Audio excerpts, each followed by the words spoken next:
They are super loyal to the Starks despite Torrhen Stark bending the knee to Aegon I. First, Torrhen bending the knee had basically no impact on anyone.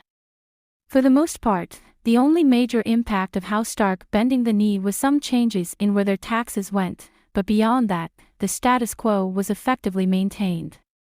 Second, if you're gonna bend the knee, Aegon I was the man to kneel to. His dragons had just torched a joint reacher in Western Host at the Field of Fire, and by this time much of Westeros had already bent the knee to him. Third, the Starks continued to on balance be decent rulers, no doubt making decent marriages within the North and whatnot to shore up loyalty when needed, and generally following the same approach that made them so loved in the first place.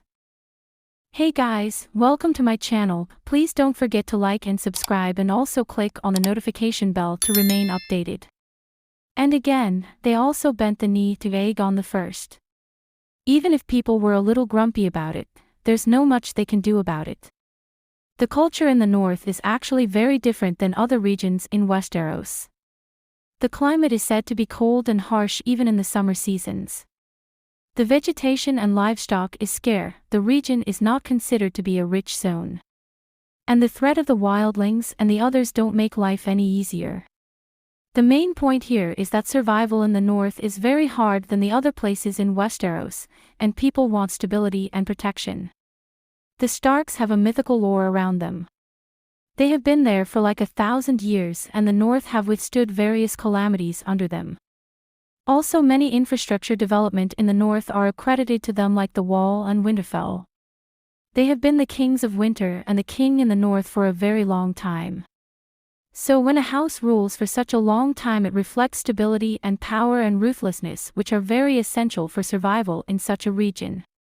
They have earned the trust of the people and the other houses that they are protected under them, their future is protected under them. To persuade someone to rebel against them will need a lot of convincing. The only other house as ancient and near as powerful are the Boltons, but they are considered scary and untrustworthy.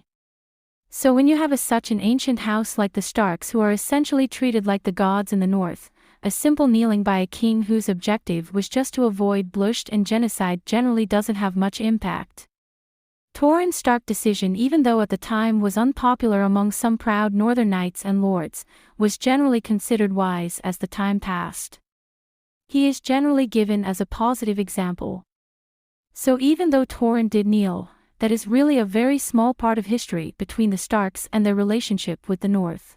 Any house who can rule a region and hold a castle for such a long time is respected and loved by their people. And this loyalty is still reflected in the present story when we see how much the lords and small folk of the north detest the Boltons and Freys for what they did to the Starks at the Red Wedding.